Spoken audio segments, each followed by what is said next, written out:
बिस्मिल्लाहिर्रहमानिर्रहीम। नाज़रीन, मैं हूं अज़मत ख़ान और आप देख रहे हैं प्रोग्राम अज़मतनामा। आज के इस व्लॉग में एक दफ़ा फिर हम डिस्कस करेंगे EOBI के हवाले से, और EOBI के हवाले से जब बात हो तो इसका एक अहम पार्ट है बोर्ड ऑफ ट्रस्टीज़ BOT।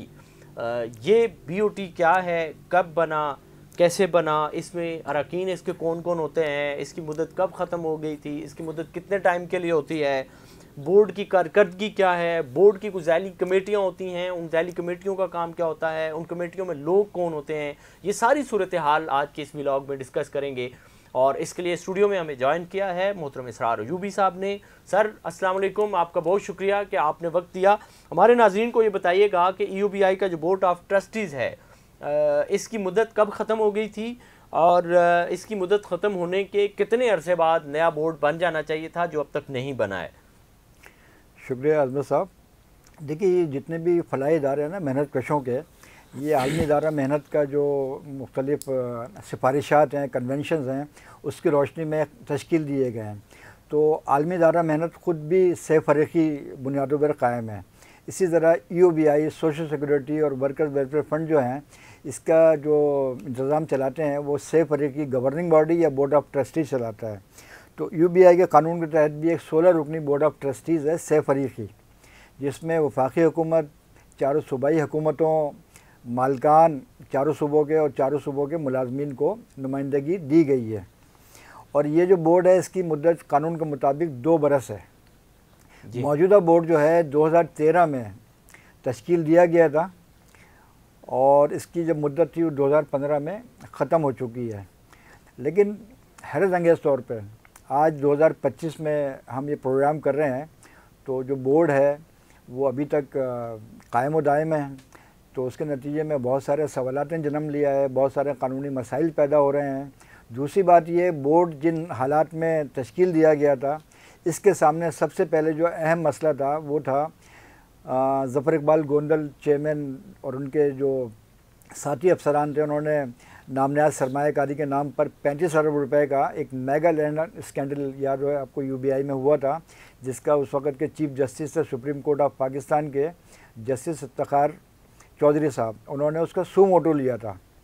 लेकिन मज़े की बात यह है कि आज उस बात को 12-13 साल गुजर गए हैं, लेकिन अभी तक बोर्ड जो है ना तो उसने जो अफसरान मुलव्विस है उनके ख़िलाफ़ कोई कानूनी कार्रवाई की, ना ही बोर्ड ने जो है वो अराज़ी और इमलाक जो है उसके हुसूल के लिए कोई संजीदा कोशिशें की। इस पर बहुत सारे हंगामी इजलास मुनक़िद हुए, एक के बाद एक। तो उसमें फ़ैसले भी बड़े मुतज़ाद किए गए। कभी कहा गया कि भाई ये अराज़ी हम रखना चाहते हैं, अगली मीटिंगों में कहा गया कि अराज़ी हम नहीं रखेंगे। अब बहरहाल हाल ही में फ़ैसला हुआ एक मीटिंग में कि 2 अराज़ी जो हैं, ये एक कलर कहर की और एक कराची एयरपोर्ट की, UBI अपने पास रखेगी। लेकिन इसमें जो असल जो इनकी गफलत है वो ये है कि वो सारे मुल्ज़मान जो है ना, बहुत गुजरने के साथ साथ ज़मानत पर हैं। हमारा फोकस जो है वो है बोर्ड ऑफ ट्रस्टीज़ के हवाले से। तो वो तो ज़ाहिर है इनकी कारकर्दगी आप लोगों ने देख ली कि वो माजी में क्या है और अब वो अराजियों का क्या सूरत हाल है। थोड़ा सा ये बताइएगा हमारे नाज़रीन को कि बोर्ड ऑफ ट्रस्टीज़ के अरकान कौन कौन होते हैं, इसके रुकन कौन लोग होते हैं? जैसे मैंने बताया कि इसमें वफाकी हुकूमत के 4 नुमाइंदे होते हैं, जिसमें secretary ministry of OP and HRD, ministry के जॉइंट सेक्रेटरी और मिनिस्ट्री के फाइनेंशियल एडवाइज़र और UBI के चेयरमैन। ये 4 जो अफसरान हैं ये वफाक की नुमाइंदगी करते हैं। उसके बाद 4 सूबे हैं पाकिस्तान के, तो चारों सूबों के महकमा मेहनत व अफरादी क़ुव्वत के सेक्रेटरी इसके बरबिनाए ओहदा चेयरमैन होते हैं। इसके बाद हैं 4 नुमाइंदे मालकान के, ठीक है, वो बड़े बड़े जो सनती इदारों के मालकान होते हैं, चैम्बर ताल्लुक़ रखते हैं, तो वो 4 अरकान नुमाइंदगी करते हैं। इस तरह फिर लेबर फेडरेशंस हैं, ये मज़दूर यूनियन हैं, ट्रेड यूनियन के मशहूर लोग हैं, तो वो 4 इसके नुमाइंदगी करते हैं। लेकिन इसमें जो मौजूदा बोर्ड है, ये शुरू में ही इसमें एक तरह का तनाज़ा पैदा हो गया था कि बलूचिस्तान से जो मज़दूरों के नुमाइंदे थे सरज़मीन अफ़गानी, उनका कोई इख्तलाफ हो गया था, तो उन्होंने उसी वक्त ही इस्तीफ़ा दे दिया था। ठीक है। इस तरह सूबा सिंध के जो आजिरों के नुमाइंदे थे मियाँ तारिक रफ़ी, तो उनका भी कुछ इन्वेस्टमेंट के ऊपर इख्तलाफ था, तो उन्होंने भी इस्तीफ़ा दे दिया।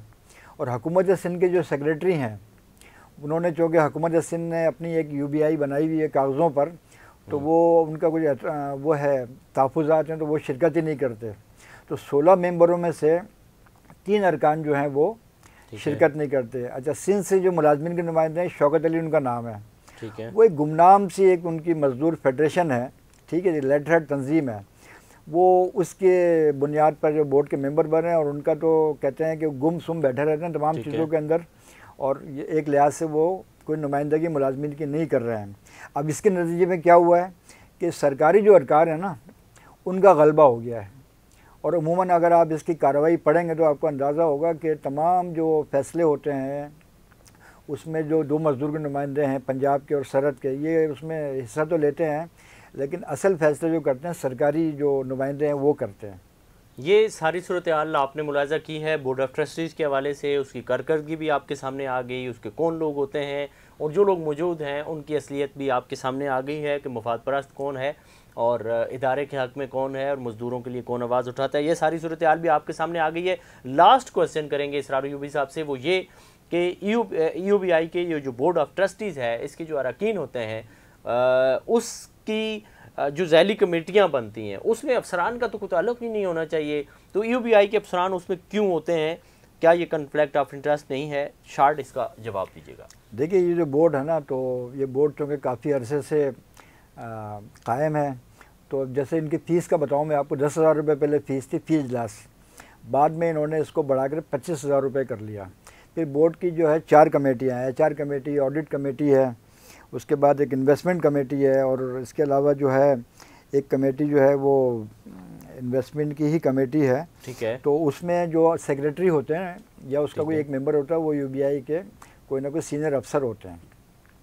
अब इसी में जो बोर्ड के अरकान 25,000 रुपये फ़ीस लेते हैं, तो मज़े की बात ये है, बिल्कुल इसी तरह से ये भी लुत्फ़अंदोज़ होते हैं 25,000 रुपये से, TADA से, बोर्डिंग और लॉजिंग से, ठीक है।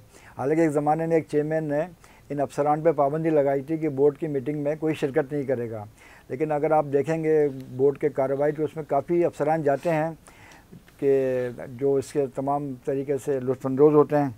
इस पर गवर्नमेंट की जो ऑडिट होता है UBI का, ऑडिटर जनरल ऑफ पाकिस्तान का, ठीक है, उसने जो है इस पर एतराज़ किया था कि UBI के जो इसमें अफसरान शामिल होते हैं उसकी रिपोर्ट थी 2022-23 की।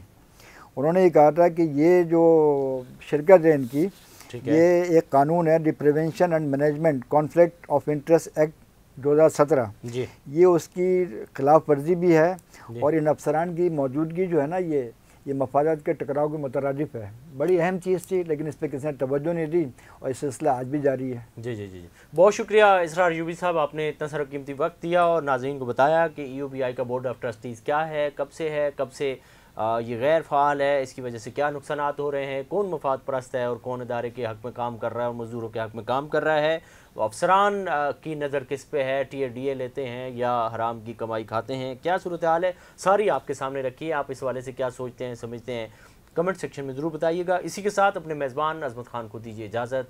अल्लाह ने के बाद।